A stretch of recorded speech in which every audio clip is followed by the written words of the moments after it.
the great paradox of the internet. A place where you can get great advice and life-changing information. And it's the same place where you can get absolute bullshit.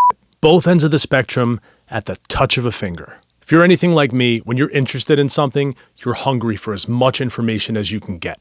But if you don't know where to get good information, you could get sent down a really bad path. And when it comes to recording music, there's tons of information out there. Lots of it good, and lots of it completely false. I've been recording heavy music for over 20 years, and I didn't learn in some college listening to a professor. From what I've heard, colleges don't take heavy music very seriously. I also didn't learn interning under an established producer. I learned by doing. I got as much information as I could, tried some things, got some right, screwed up a bunch, learned from my mistakes, got better, and then repeated that process several thousand times. Now, lots of people online have very strong opinions on things, especially when it comes to recording music. Some of them in the comments of this very podcast. And while everybody is entitled to their opinion, I think it's important for people that are looking to learn to know the difference between opinions and facts. So today, I'm debunking 6 of the most common myths about recording music. Let's do it.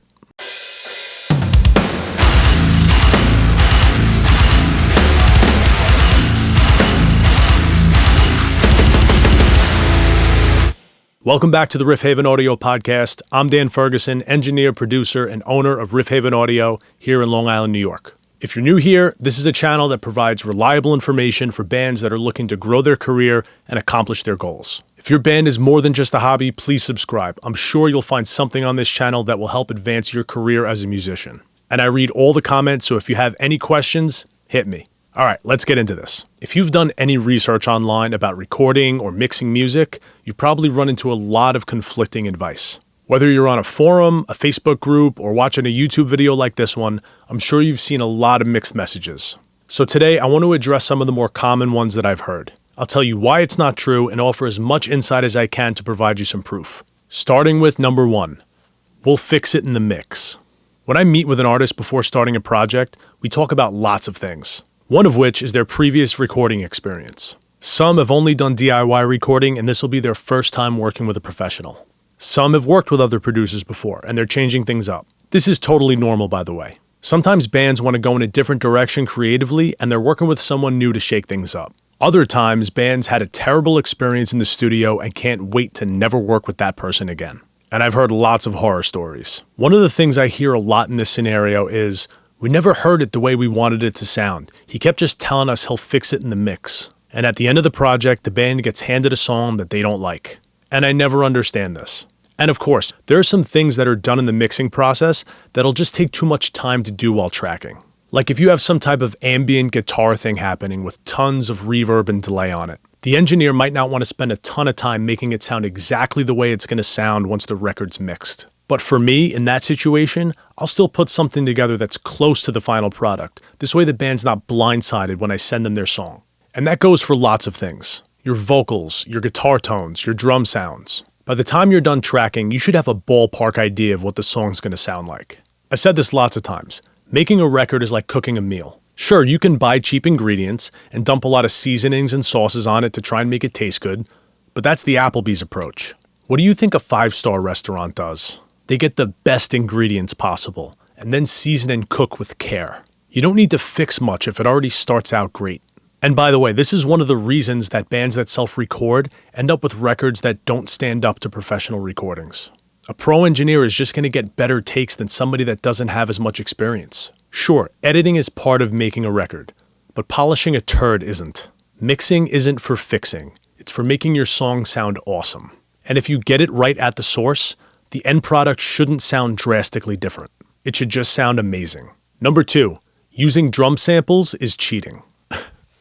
I love this one. First of all, I would estimate that about 99% of all the records made in modern heavy music use drum samples. And it's been like that for a while. Yet I've heard a lot of local bands say, we don't want to use any drum samples. My question is, why?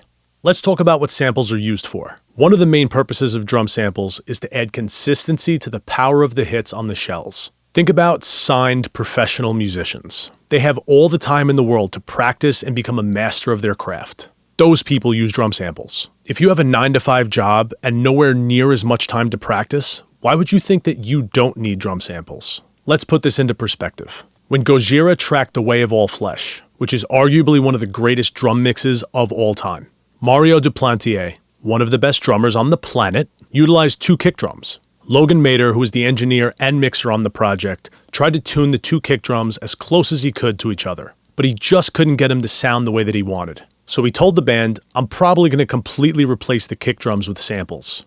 To which Mario replied, "Sure, no problem." He probably said it in French, but you get the point. Moral of the story, one of the best drummers in the world, in one of the biggest bands in the world, had no problem using samples. And if you've ever seen them live, there's nothing cheating about that dude. If you played the part, do what you can to make it sound as good as you possibly can. Should the guitar player not use distortion? Should the vocalist not have compression on his vocals? If you have a long run of really fast double kick, and when you play live, you run tracks at that part because you physically can't perform it, that's cheating.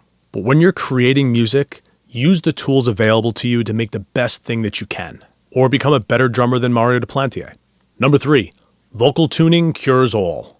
Vocal tuning is an art form, and even the best vocalists on the planet need a little bit of help sometimes, especially if you have layers of singing with harmonies. If they're not in tune, they're not going to sound good. But tuning cannot fix a bad performance. A lot of musicians and DIY recording bands think that if you hit your notes, that's a good take. False. Yes, hitting your notes is a good thing, but the emotion behind your delivery is what a great performance is all about. I would much rather a vocalist pour their heart into their performance and be a little sharp or a little flat. That could be fixed. But there's no plugin, no piece of gear that can add feel and vibe to a vocal performance. Delivery is the most important thing. Make sure you're capturing an outstanding performance before you say, "We got it." Number 4, record as hot as possible.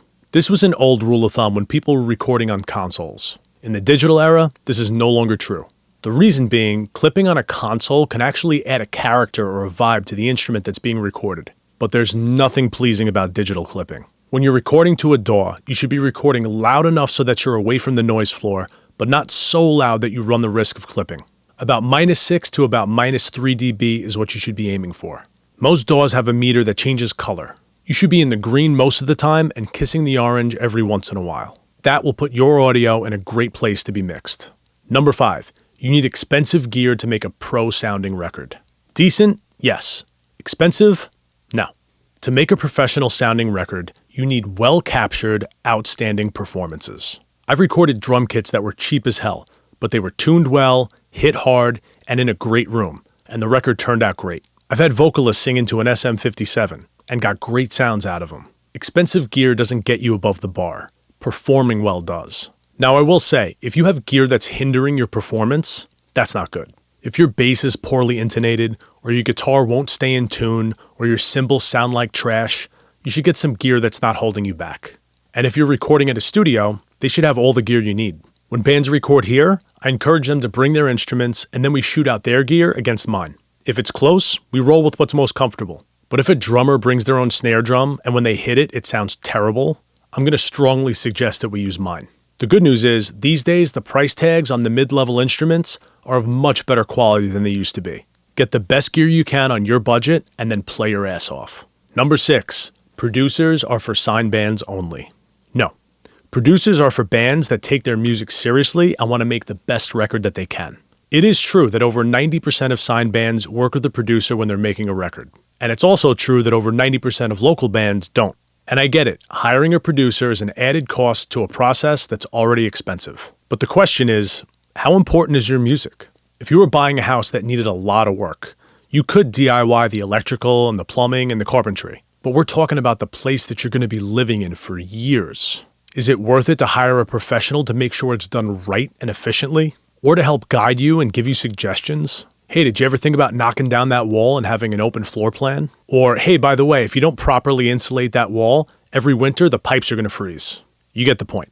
When you buy a house, you're living in it for years. When you release music, it's out there forever. If your band is a hobby, have fun, do your thing. But if you have goals for your band and you're stuck playing the same shows to the same people and have the same low stream counts, hiring a producer could be the game changer that your band needs. I hope that was helpful. I know there's lots more out there. Do me a favor, let me know in the comments some of the recording myths that you've heard. Interested to hear what you guys have to say. That's all I got for you guys this week. See you next time.